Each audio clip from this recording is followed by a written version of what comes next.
And when I go back to America, man, we're not good at taking the piss out of ourselves. We're a younger country. We haven't learned that skill yet. That's a very advanced thing y'all do. We ain't worked that out yet.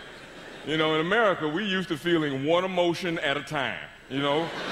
And just, you know, we get mixed up like that. It's just, in America, too, we love catchphrases. We love slogans.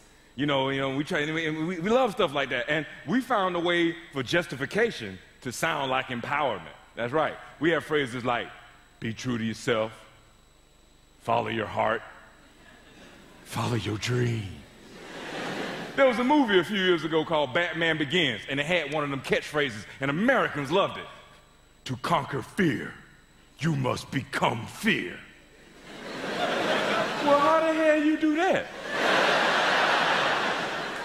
And it's just a way for Batman to justify being violent. I can take that same phrase and justify whatever I want. If I gain too much weight, I can justify it by going, to conquer fat, you must become fat.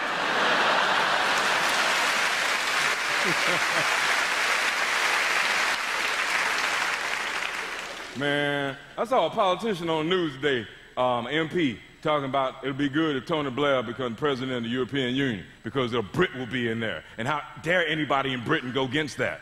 Well, how about the best man for the job? How about that?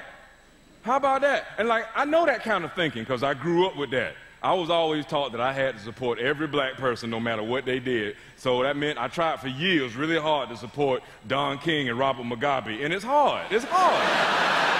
I tried. I swear to God, I tried, man. A few years ago, I was watching Wimbledon and Serena Williams playing. And I'm not a fan, but I admire her game. She got a strong game, and not just the physical, but the psychological. Every time she hits the ball, right, she makes this grunt. It's like this, and that's a hell of a psych job to do on your opponent. Every time you hit the ball, you release this guttural grunt that's like, It's like what you're saying is, with every fiber of my being, I'm trying to kill you! Imagine playing somebody in checkers like that.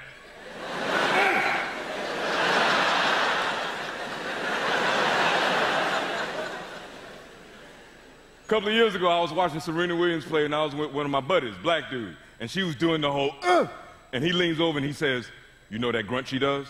I said, yeah.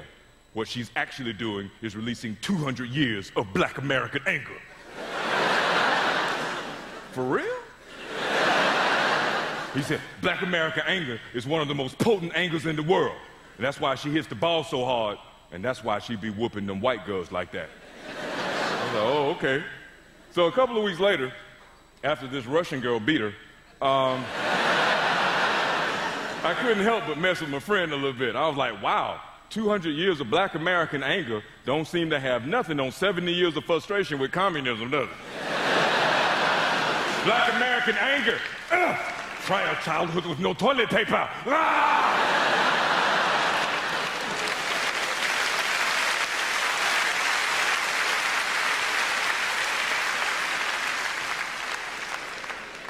I turned 40 recently, and I don't feel bad about that. I feel pretty good about it. But I have started doing that inventory that you do when you turn 40. Just, what am I good at? What skills have I developed? What have I learned? And just, I can cook a little bit. I can write a decent joke, but that's about it. Man, and just, I tell you what sent me into a uber dimension of depression was that Austrian dude last year, Fritzl, Josef Fritzl. Now, I don't know if y'all remember, but there was a dude, he held his daughter hostage for 24 years, had 7 babies with her, and kept them locked in a dungeon that he built, and kept it all a secret from his wife. Let me ask y'all a question. How many of y'all know a man who can build a dungeon?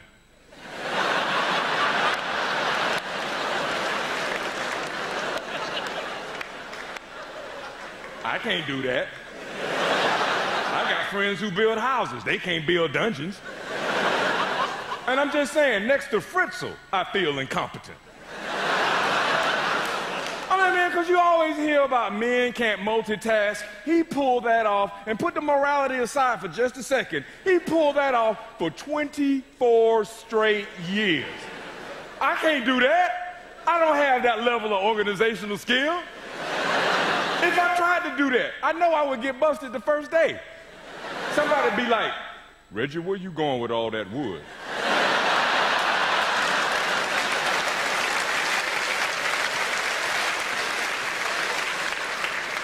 And I know I would panic. I would just panic. I would just give myself away completely. I was talking about Fritzl on stage one night, and this lady got really offended, because sometimes in comedy shows, women see themselves as the moral arbiter of society. And this lady came up to me, and she was mad. And she was going to tell me which way the cold wind blows. She was like, excuse me, why do you talk about Fritzl? Why? What Fritzl did was evil, and you are glorifying evil by making jokes about it. Why? Why do you talk about Fritzl? To conquer Fritzl.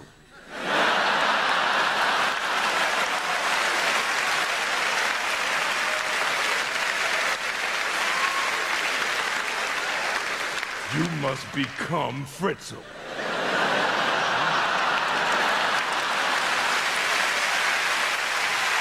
Thank you. Thank you.